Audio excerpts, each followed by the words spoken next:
That game is loud as dickens, so give me a moment. Cool. Alright.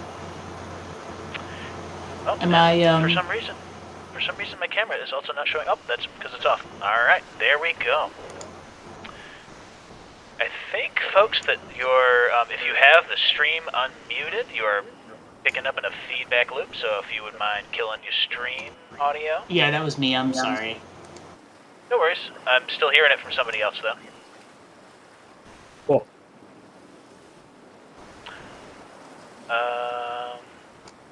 I have it muted.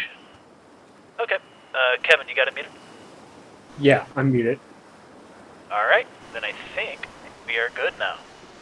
Cool. Let's get started then. Yeah, This is let's gonna be get fun. started. Yeah, I agree.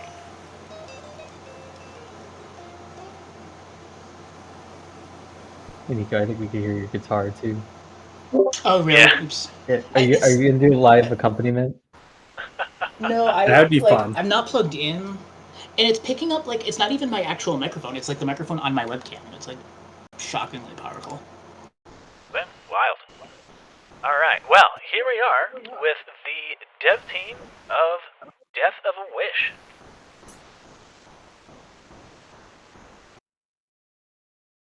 Enter a name. See, what would I die for? Yeah, I'm hearing something from somebody's Discord webcam.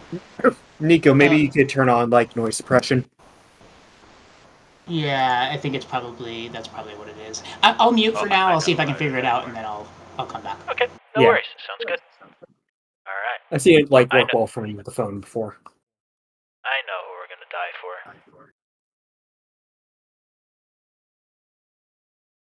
Fun question to ask immediately on a game someone's streaming. Am I right? Yes. Alright, here we go.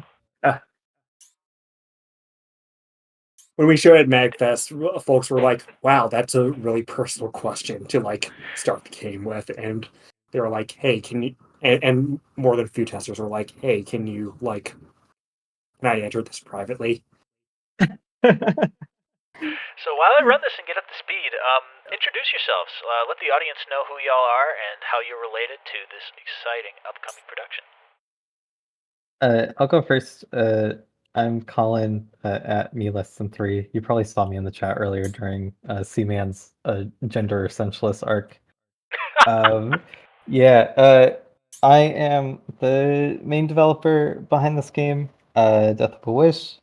It's the follow-up to a game called Lucah, Born of a Dream that came out 5 years ago now. Wow. Yeah, wow.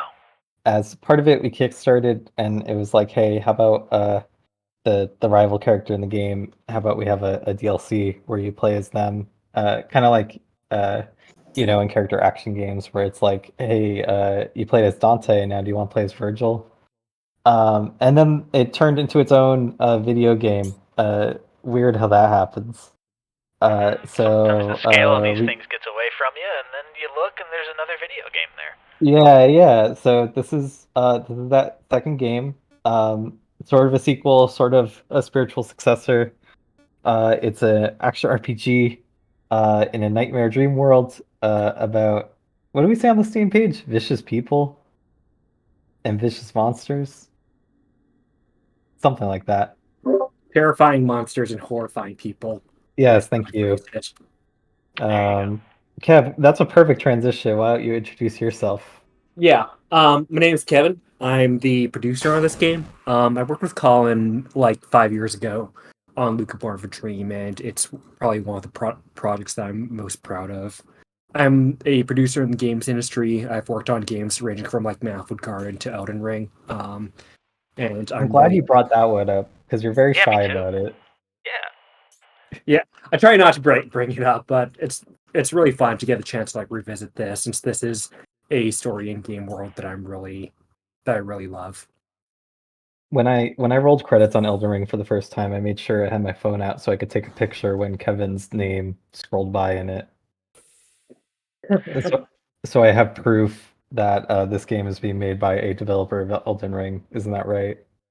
Yeah, I don't know how I feel about like using that in like marketing copy, but I'm like, Yeah, it's I a little think I'm getting a in-joke little. between us. I think I'm getting a little delay on the Nico. audio here, so I apologize if that is.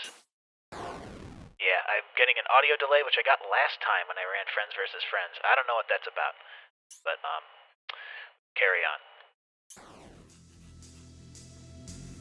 Yeah, Speaking of but audio, that's me. Nico, why don't you introduce yourself now? Yeah, so I'm hoping that my audio is coming through clear now. My Yeah, name's you sound Nico. great. Okay, great. I did the music for Lucah, Born of a Dream, and I've come back to do the music for this as well. And that's kind of that. I think that's all I've got. I don't have quite the industry credits that I didn't do anything for Elden Ring. They didn't return my calls, so I mean, I didn't either, so it's okay. yeah. Yeah, Nico and I have known each other for a long time, and when I was first making Lucah, I asked if, because Nico was just putting up some like music online, and I asked if he'd be interested in doing the soundtrack, and then we've kind of stuck together since then. It's kind of funny because a lot of times I know some people like request like specific like sounds and tracks for their games from their composers, but Nico and I kind of work in a way where it's just like I tell Nico vaguely what kind of tracks we need, like a background music track or a boss fight. And then Nico will come back to me with like, hey, here's a few demos for different things I was working on. And then I was like, okay, cool. I'll make these work, and then they do. It's pretty fun. Yeah, that's one of the nice parts about working on a small dev team is, I don't know, really being able to get a synergy like that. When you run a bigger team, the more people you have to work with and talk to, the harder that is to naturally pull off. It's just because of the scale of the production, but it's really cool to, I don't know. I had a similar experience on Cross Sneak Plus. I really like working on small teams for that very reason, is what I'm trying to say. Yeah. Oh, I know this is totally off topic, but I have to ask before I forget. So Max, my partner got really into Cross Sneak Plus like a couple years ago. Ended up on a few of the time attack leaderboards, I think. But they could never figure out how do you use like the like locked tile mechanic, or like the one where you can like choose a tile and then it moves whenever you like move the other ones. Do you know what I'm talking about? Oh, the sub-selectors? Yeah. Sub-selectors. That was kind of a... Oh, I died. Hold it together. Oh yeah, I distracted you. I'm so sorry. That's okay. No worries. I want your Crossnick pro tips. The sub-selectors are there, essentially you place them on the field and they act like a second finger on a touchscreen. That's the best way I can describe it. Okay. That's what I'll relay then. A secondary cursor. Yeah. Eventually, I still have to publish that patch that has a bunch of new control schemes in it. I've just had lots of other things to do. And yeah, no worries. Like running this wonderful stream. Yeah, it's like running this wonderful stream. So, with that said, you asked me about my game. I'll ask you about yours. Tell me a little bit about... Tell the audience who aren't familiar with Lucah or Death of the Wish, kind of the general conceit behind the game, the mechanics, the aesthetic. People are already, I don't know, they're asking lots in the chat. So, yeah, just give everybody an overview. That's a great question, Max. So Lucah was a like top-down action RPG with this obviously very unusual art style that we carried over into Death Wish. It is basically like a Souls-y kind of game where you're going through this like dark world, minimal storytelling. But the cool thing about Lucah, or the thing I thought was cool about Lucah, was as you go through the story, it kind of like learn to accept oneself. Your character kind of grows with you to the point where by the end of the game, it's more like a character action game, like Bayonetta or Devil May Cry, at least with how like your abilities evolve. And then Death Wish stars Chris, or Christian, who's the character that Max is playing as currently, the little yellow one, who is sort of the rival character of the first game. And he's interesting because he's very angry and he's on a mission of revenge, which is a very different tonally and narrative type thing going on. And that is reflected both in the structure of this game, a lot more straightforward, a lot more like obvious narrative. There's character portraits, things like that.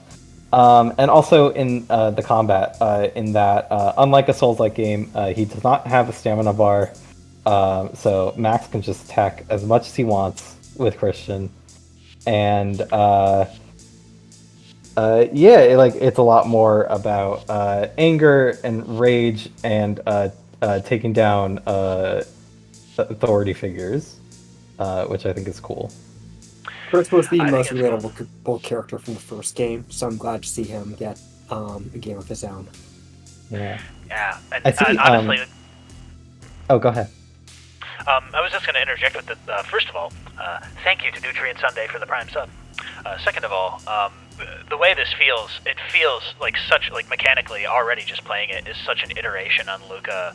Everything feels snappier, like you said, the change in the stamina system makes me feel way more in control and allows me to kind of channel those feelings, the rage and the darkness of the main character. I think it's a better mechanical fit and it suits the narrative really well. I'm really impressed by the changes so far. It's clear that you've been polishing the core loop on this a lot. Yeah, I mean, that's something that's kind of beautiful about making a game that's kind of just based on the work you previously did. I know you got to experience a bit of that with Cross Sneak Plus from the original Cross Sneak. Yeah, you kind of get like a place to start and a lot of like feedback from the first game, which means you can change it up in a lot of creative ways without losing that original spirit, or maybe changing your mission statement a little. Like I said, there's a lot more of an angrier game, and I think the changes we made, while slight, actually make it feel a lot different. Yeah, agreed. I don't know. I think it's always a treat to get to revisit. Oftentimes with projects, you think about all the things that you could have done better, and now you get the chance, which is really a blessing.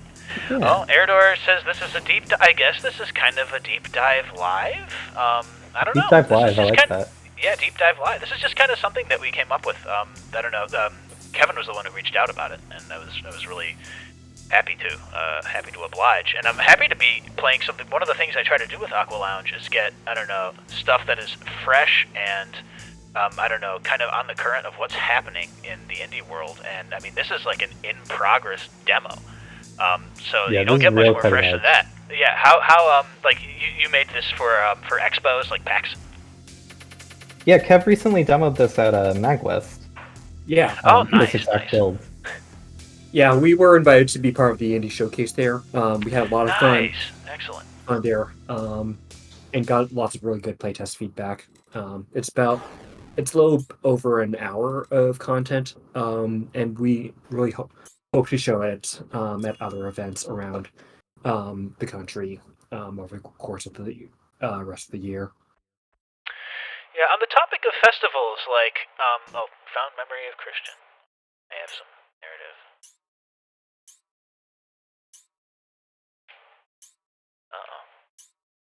Oh dear, that sounds grave. But on a lighter topic, I guess on the topic of showing at festivals, I don't know. You've shown some at festivals pre-COVID. You've shown at festivals post-COVID. How do festivals really fit into?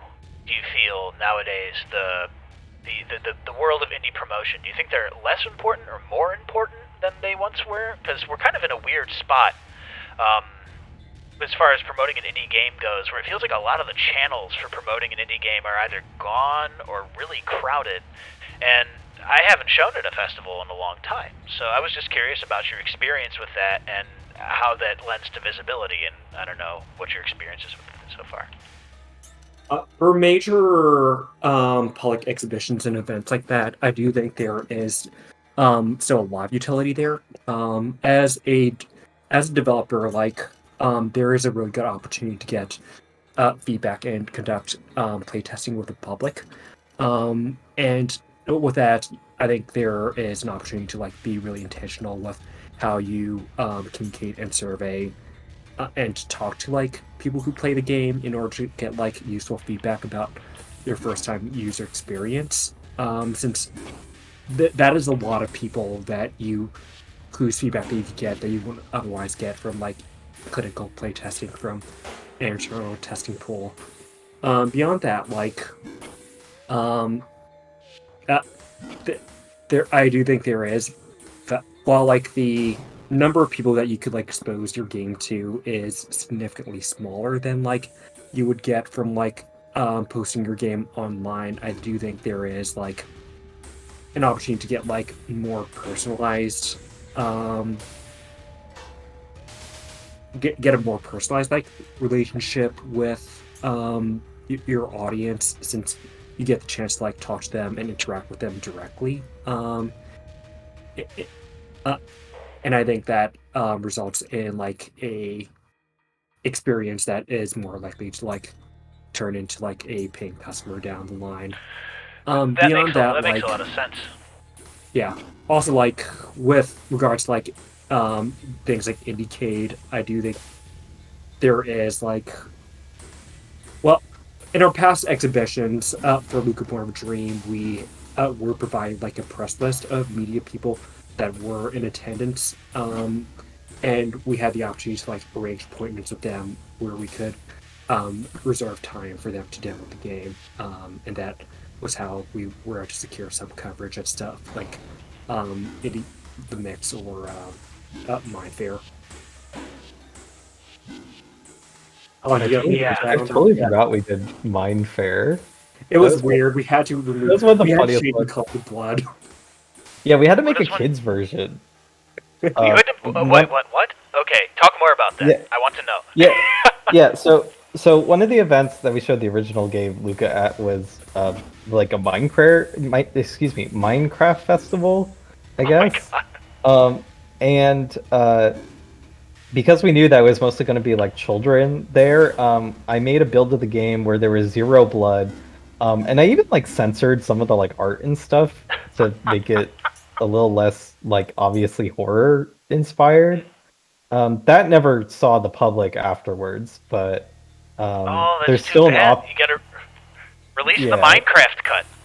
I know it's funny because there's an option in the game to turn off all the blood. It's just not accessible except to the developer build. Oh, that's really funny. Yeah. Yeah, there's actually. So, oh, go ahead. I was gonna say there is also some stuff in Crossneak that's similarly, it is in the game, but they were for like, contests or other things that never happened. Yeah. So there is some similar Crossneak stuff that's locked behind a password that I haven't revealed. But no, the Minecraft festival is really funny for some reason. Hey, what were you saying? I was just busy laughing. Oh, so I just wanted to say, one of our super fans, Lunaria2, is in the chat right now and has been asking some questions that I want to get to. Oh yeah, go for it. Q&A time. Yeah, which kind of go into some of the changes that this game made. Lunaria had a question about what is the bar on top of the enemies. So what you're seeing is one of the big changes in this game from Lucah to Christian. In Lucah, there was a parry mechanic where like if you like parried an enemy attack, it would like open them up into like a stagger state. It's like the kind of thing that was like kind of novel back then, but now every action game does that. So it's not as unique sounding. But it ended up being that one of the like optimal strategies was just if you got really good at all the enemy timings, you would just like literally stand still until an enemy attacked you, parry them, and then do your thing. And that got kind of boring, in my opinion. So we basically added a whole like poise system, kind of like something in Sekiro, where all of your attacks kind of break down this like yellow bar at the top, So that's what the top bar is with the little like shield there. And when you break it, like the shield breaks, and then they enter the break state. And to go along with that, parries no longer automatically break enemies. You have to parry like 2 or 3 times to break them. If you're not just whittling it down with attacks. Oh, and it slowly recovers. So your attacks break the poise a little bit, and your parries break it a lot. I see. Yeah. And Nice, and that's yeah, really like you cool said, system. it That's slowly gonna recovers, so you recharge. got to keep up the tempo, kind of like, you know, to kind of match how Chris is just very angry and wants to take everything down. You gotta keep up the pressure. Yeah, exactly. Now, you mentioned Sekiro. Is that a big inspiration? It's a inspiration, I think. I think it's really good. Do you have any other games that you drew from when you were, or not even just games, but I don't know, any big inspiration list that you can draw from? I always love to hear that stuff. Yeah. So art style wise, it's literally just because I wanted to do pixel art, but I didn't want it to be that hard, so to speak. So I just did the outlines, and I thought that was cool. And then I kind of evolved that style for a few games. I don't think I'm going to do it again after this one. I think I've pushed it as far as possible, but as far as like the game mechanics and stuff, definitely a lot of like Bayonetta, a lot of Bloodborne, a lot of those like style action games like Devil May Cry. There's a part later on in this one and in the original Lucah where like a style meter comes into play and actually like affects things like mechanically and narratively. So that's definitely a big part of it. But a lot of the like level design and narrative stuff is kind of like more survival horror influence, like especially Silent Hill 2. Like I played through that before developing both of these games, or like did a replay. I think Nico could probably speak a little more on like the musical side of it, because I think by all means. the music inspirations are actually kind of unusual for games of this type, and I think it's another one of the things that sets these games apart. Well, now I gotta know, Nico. Tell us all about it. Yeah, I can talk a little bit about it. I mean, I think that it was just like fortuitous that I was like in a big sort of dub phase when the first Lucah, when we were working on that, and I think that sort of some of the like ping-ponging sounds of dub really sort of lent itself well to the acoustic space of the sort of Lucah stages. So there's a lot of that and a lot of drones. I guess I was trying to do something that was not necessarily stereotypically dark, but sort of unnerving in a way that's much more about texture, if that makes sense. I don't know if that... Playing it and witnessing right now, texture totally makes sense. Both, and it's that texture, like that textural visceralness, is mirrored in the audio and kind of just in the ambience and the visuals. There's a lot of moving holds in the background that give it kind of a crawling feeling. Colin mentioned Silent Hill, and it's so funny because honestly, I see so much Silent Hill in this with how many smears and how much dirt and filth, even though it's, I don't know, communicated very minimally. Is kind of visually represented, and similarly, there's a lot of texture mirrored in the audio. I can see what you're talking about kind of intuitively, and it's a really beautiful thing when those two things come together like this. Yeah, and it's kind of, I think it's kind of fortuitous that it did, because like Colin mentioned, we sort of, you know, especially when we were doing Lucah, we lived on different coasts, so it was, you know, very much kind of working independently and then seeing how those pieces fit together. Yeah, it was like we were discovering two halves of like the creative vision at the same time, and they definitely influenced each other. I think like the very first time Nico sent me like what sounded like a boss track was like literally before I had made the first boss, and I think it influenced the, you know, the kind of look and the design of that. So yeah, like in a way, I think it helped because it's like the two parts grew in tandem rather than like one kind of trying to fit the other, so to speak. And this game even like the sonic palette is evolving past what the first game had, which is appropriate considering it's a different character's perspective. And I'm also just like, some of it is I'm just learning to do things the right way that I sort of did the wrong way before. But I'm also experimenting with more live instrumentations. There's more real guitar.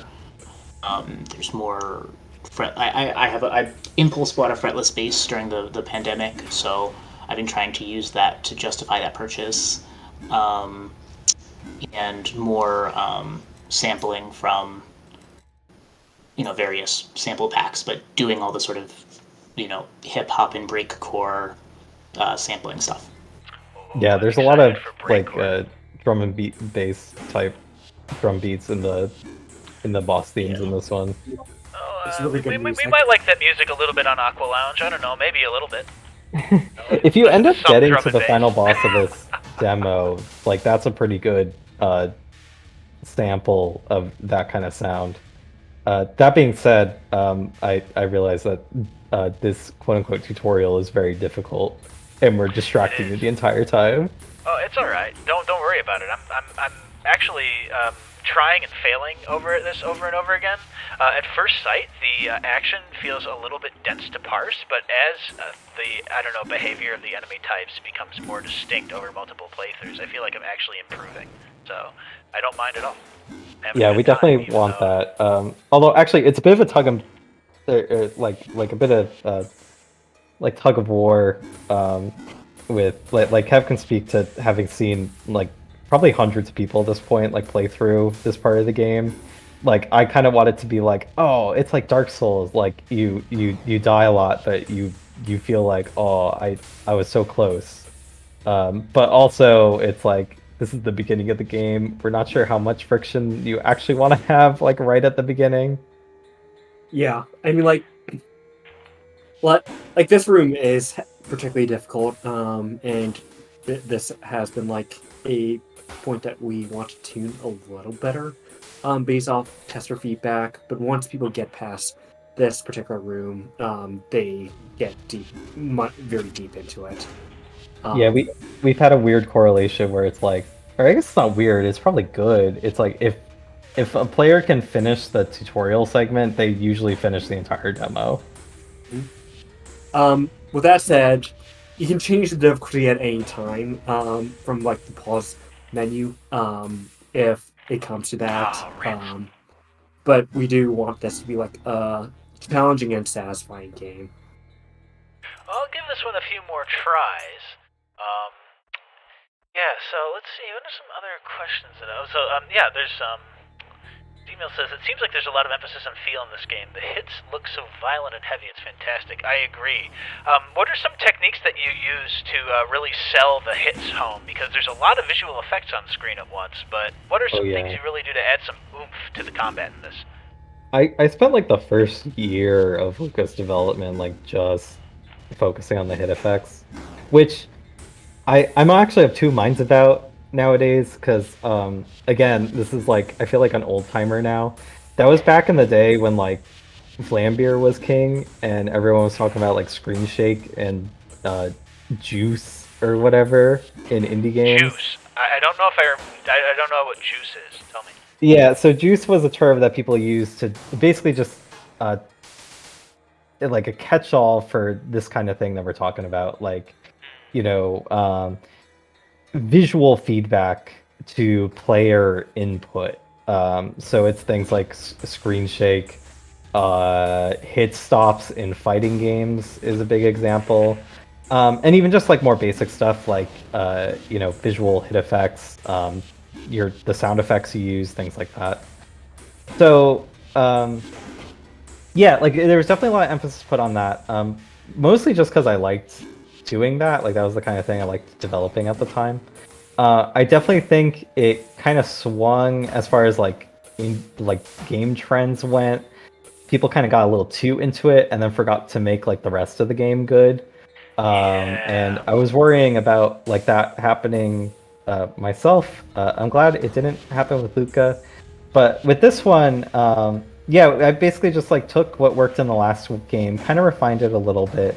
So, but actually, a lot of it is toned down. Funny enough, like the screen shake in this game is a lot less intense than it was in the first game. And some of the other effects that the first game had were like there's like a little camera punch in when certain things happen.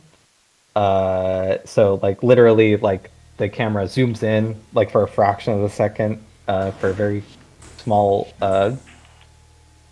like a very small distance.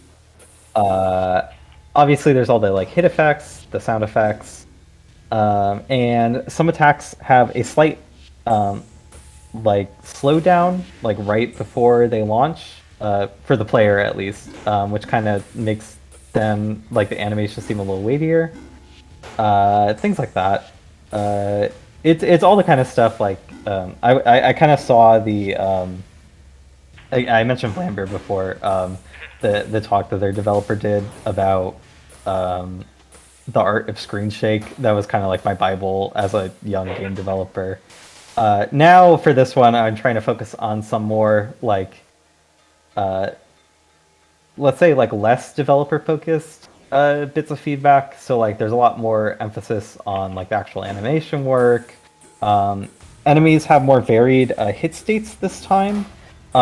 So you know, instead of just like using like one single like hit animation, there's like one for when you just do a normal hit and one for when they're in the break state. Just little things like that that I think like you don't really think about when you're playing a game, but they like massively influence, at least in an action game, how it feels. That was a great question. Yeah.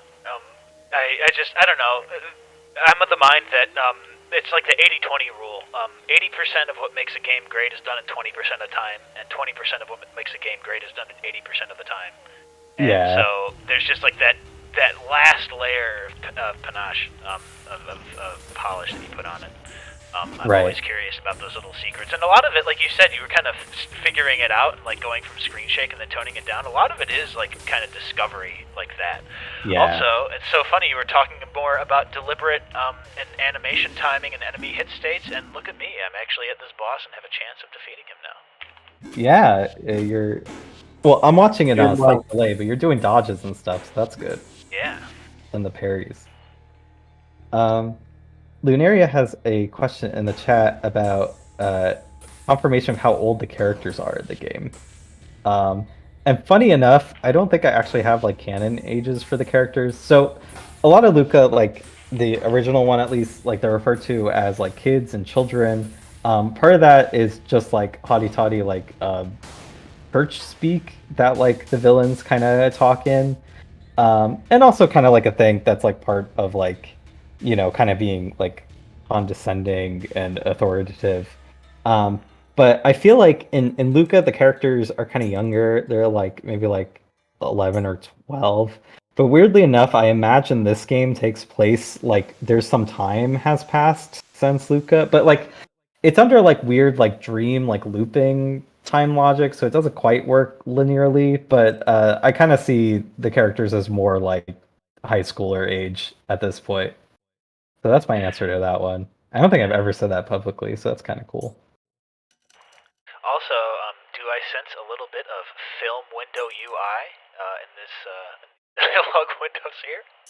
Oh yeah, Oh, so funny enough, I think the original like game I was trying to ape Nier in like the storytelling, and then I played Silvercase right after, like literally right after Lucah first released, and I've been trying to chase that high ever since. It's interesting. Yeah, So, yeah. yeah, that's. Also, I meant to say I did notice the nice little detail of when you're behind an object, you have a little white or little yellow shadow. Oh my What is god. on the tech end of this? What engine is this running in, and what's your experience been like tools wise making? Because people think, oh, it's a 2D game with pixel art. That's so fundamentally tech wise, it's so easy to do. Deceptively not so with modern game engines. So if you had any information to share on the pipeline, that'd be interesting. Yeah. So this game unfortunately runs in Unity. I'm sorry. Unfortunately. I'm sorry. I know they work with like military contractors now. Hey, Epic Games does too. What are you gonna do? I know. So the first game was built in Unity, and it's like I'm not gonna throw away this entire tech stack just for that. Maybe for the next one. But so funny enough, specifically that yellow silhouette, like Kev was the one that really like pushed me to get that in, because like one of the consistent pieces of feedback we were getting on this one was like, oh, I'll lose my character behind like objects in the scene, which like fair, like, and that's bad for like an action game usually. It took me an entire weekend to get that working.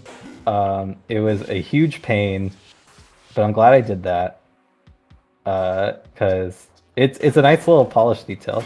And when I say an entire weekend, that's a big deal because for most... Sorry. Oh. You're just reacting to the death again. Oh, You're so close. What was I saying? Yeah, so this game's mostly been developed like with all of us having full-time jobs, or at least day jobs. So an entire weekend means a week's worth of work, basically. Right. Yeah. But yeah, you'd be kind of surprised at some of the like technical demands, not just for like, like this game like graphically is actually like pretty simple. A lot of it is just sprite work and really simple like graphical effects underneath. Like that pulsating is literally just a copy of the sprite underneath it, transforming the scale by like very tiny amounts every few frames or so. Just like a lot of like cheap tricks like that. Not to make it, not to undersell it, but I think Max, as a developer too, like a lot of games are just kind of spruced up by like were essentially magic tricks. Yes. Yeah. That was actually you're working with Unity because this is kind of a legacy code base and you're improving on what's already there. Yeah. Do you think you would ditch them and go to something like Godot in the future? Yeah, I want to try it. The only other thing is that we have a Switch dev kit and I know how to build to it with Unity. And that's also very attractive, at least until Nintendo comes out with Switch 2 or whatever. So it's hard to beat that one. Yeah, that's one of the things holding me back from doing more with Godot personally. They're making some internal efforts to do more console forward build stuff, but since it is open source, that's really kind of dicey, actually supporting build targets. That's why it's been kind of Unity land for me. Yeah, it like being able to build to a console it's basically a huge privilege, as weird as that sounds, because it's just more work. But those ecosystems are so walled off that like once you've got it in, it's like really hard to give that up. Yeah, agreed. I think I am running. I'll give this a couple more tries. I might be running low on stamina. I was really close. It's if I were playing this in my room with the lights off, maybe my eyes a little bit bloodshot after a long day, 2 or 3 a.m. is be the time I'd be getting into the zone on this. But I am interviewing and playing Lucah, which I think I'm not doing a terrible job of personally. But no, you would be done with like the entire hour of content by now, probably, if you were not talking to us. Yeah, it's true. Do any folks in the chat have any questions? Any questions about the game that is remaining before we kind of land the plane here? I'll give them a chance to get those in. And I guess as an indie developer, and I can I ask this to all three of you. As indie developers, what are the number one things that you think that folks should understand about the indie landscape of 2023? Not the indie landscape of 2019, not the indie landscape of 2016, but the one of today. How have things changed? What challenges have presented themselves that are new or modern? Or what, I don't know. It feels like we're always just kind of, as a collective of indies, figuring things out as we go along. And that world is constantly changing in a way that people really don't acknowledge. So if there's any learned lessons like that or things that are observed, I'm always hungry for that information. And that's kind of what aqualounge is all about, trying to stay on the beat of that. So I guess that's my final question to you all. That's a great question. If I learned anything, at least if you want to be successful, so to speak, is get Iron Pineapple to cover your game. Iron Pineapple? Sorry, that was a joke. Lucah got most of its its biggest bump in publicity because a Dark Souls YouTuber named Iron Pineapple covered it in a video. If you take a look at our wish list, it's a 90-degree angle when that video came out. Like literally. Which is so funny too, because I watched that video and it didn't really talk that much. It wasn't a great spotlight, but just the act of playing it, I think. Yeah, to go into a wider thing, this was already true in 2018 when the first game released, but YouTube and Twitch are becoming basically the top place where people discover small games.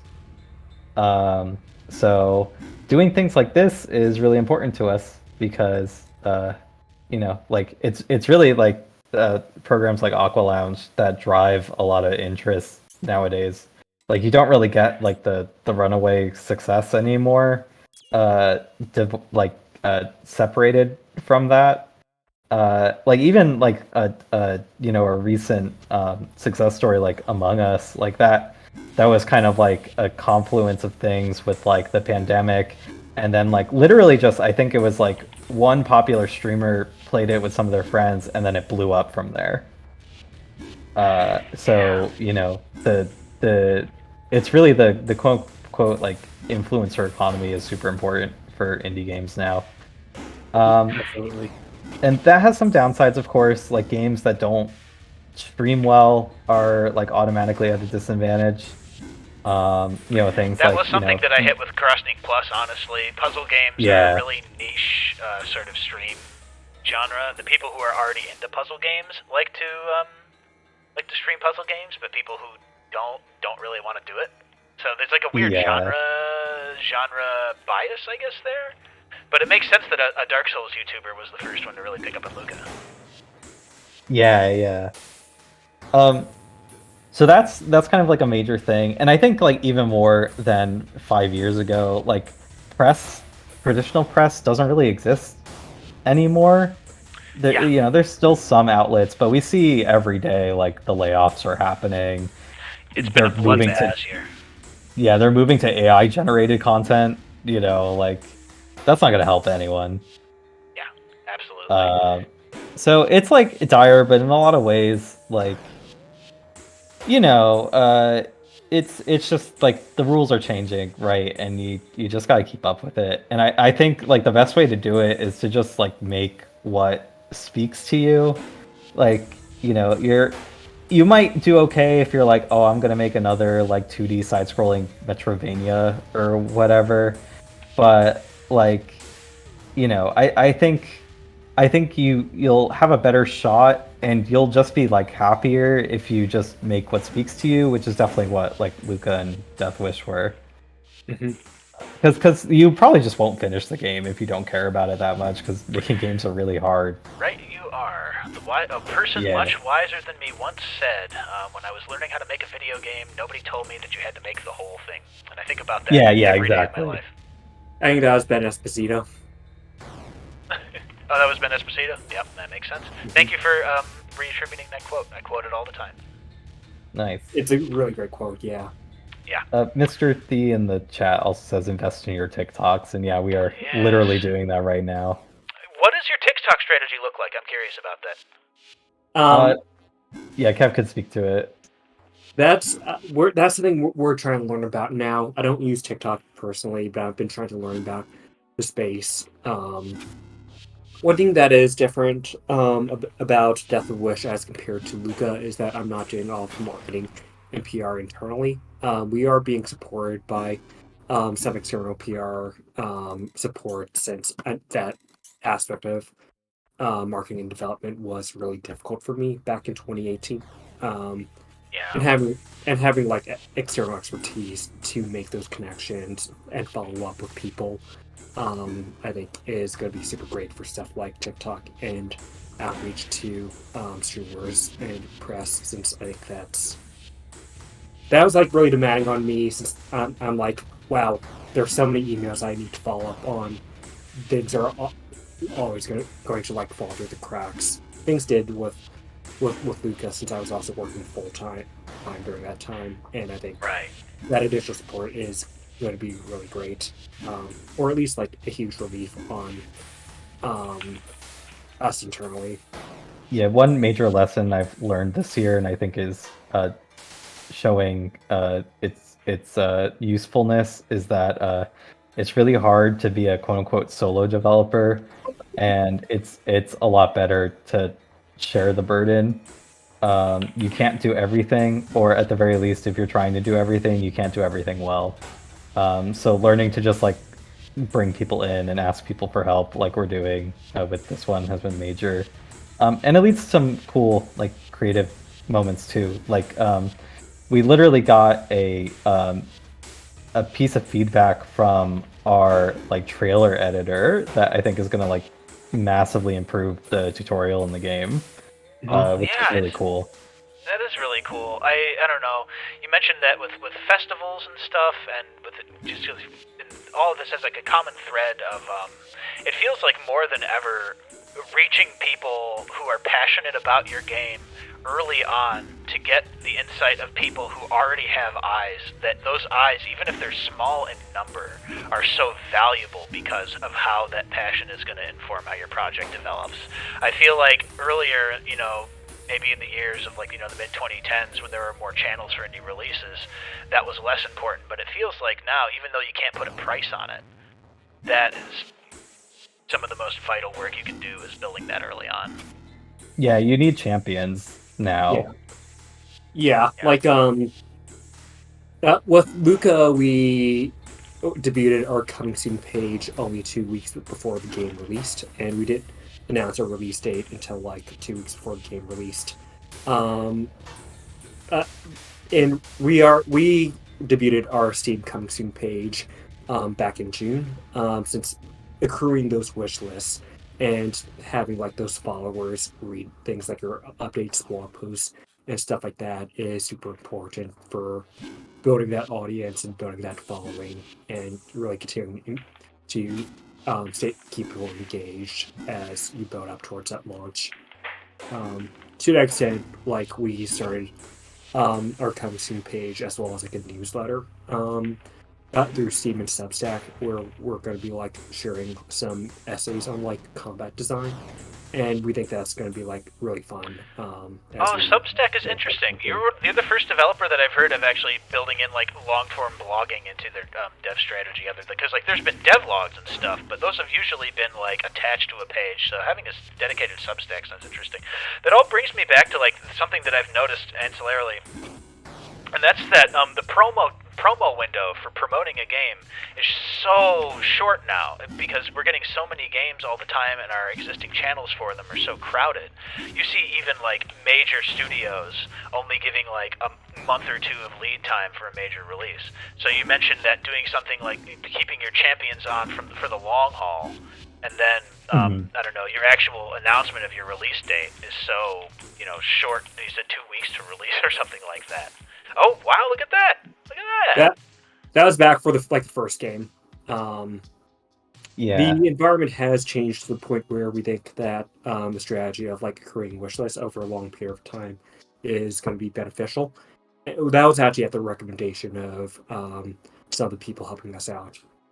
Yeah, I basically took the idea of having the long form blogs alongside your game development from Melos of Analgesic Productions, who's a fantastic indie studio. I think anyone who likes games featured on aqualounge or Lucah or whatever should check out their games, like Stephanie I am and familiar with Anodyne. them. Oh Yeah. yeah. I also used to work with William Cheer, who made Manifold Garden, and he did these regular developer streams and YouTube videos and blog posts throughout the course of that game's basically entire development. A And, very long dev cycle on that game too. Yep, that was like You 7 can years. you can thank Kevin partially for the game being released. Like you, not Kevin. even joking. Yeah, I believe it. that was Yeah. actually like one of my proudest moments, bringing that game out of like its extended development period. William did these blog posts and communications about like the game's development throughout its entire life cycle, and I think that was really fun and entertaining as a developer, reading those throughout like college and my early time after college. Since it was interesting to see that game evolve as he at, as he grew as a developer and artist. To bring this back to also some questions that are in the chat. So we are basically building up to a release. The game, as far as like game development cycles go, is rapidly approaching like almost done. We don't have a release date yet, and I don't think we're ready to announce the release window, but it'll probably be early 2024, which I think is what is on Steam or what we've said in the past. And also, if you go to our Steam page, which by the way, wishlisting games on Steam actually does help, or at least it seems to, anecdotally. So please wishlist this game if you're watching. That link in chat right now, by the we're, way. We're almost at 1,000 wishlists, so if we could reach that, I think if everyone who's watching did it, we would get there. Well, you heard them. Let's get them over the edge, folks. There's the link in chat. Go wishlist right now. Pronto. Yeah, thanks for putting the link. If you go to the Steam page, you'll also see the key art, which was done by Butterfly Soup developer Brianna Lay. Oh, who, nice. Did the key art for the first game as well. Lunaria 2 has a question in the chat about how that came to be, and we worked closely with Brianna. We basically had an idea for like what the key art should depict, and then she basically came up with like the composition and basically like made the character designs based on the tiny pixel art versions of them. Something that I think is kind of funny about this game is when people ask me like, what is it supposed to look like? It basically just looks like that in my head. So we needed someone to actually develop what the characters actually look like when you like render them. And yeah, there's some fun teasers in that, like the character Lily holding a gun, which the game will go places, and I think it'll be very exciting, especially for people who played the first game. Yeah. It looks like Max is about to encounter the boss. Alright, well, I'm going to go do this, and this is probably going to pass beyond this point, means accepting the consequences of your actions whenever else may come. Sure, why not? Yeah. Your fate will be sealed, and there will be no one... don't worry about it. Yeah, you got it. It's fine. Good.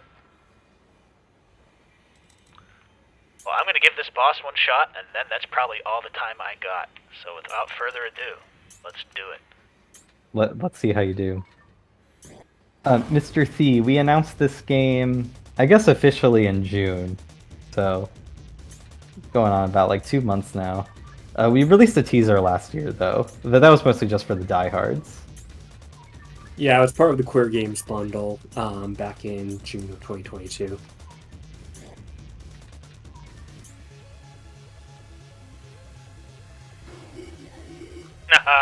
Taunt, that's great.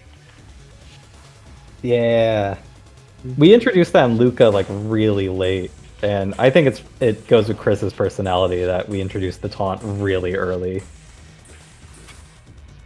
And it's good. It's integral to being good at the combat in this game because it makes enemies take way more damage if you taunt them right before attacking them. Oh, interesting. Yeah, I mean, it also makes you take more damage, but, just don't get hit. Mood of games. Yeah, just don't get hit. Yeah, just don't get hit. I gotta try that. You got hit. I gotta try that one more time, and then that's all the time I got. That was just too good.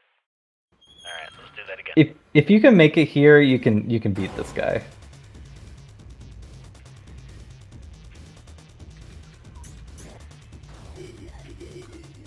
Cat going wild for the taunt. Yeah. Oh. Yeah, it's one of those.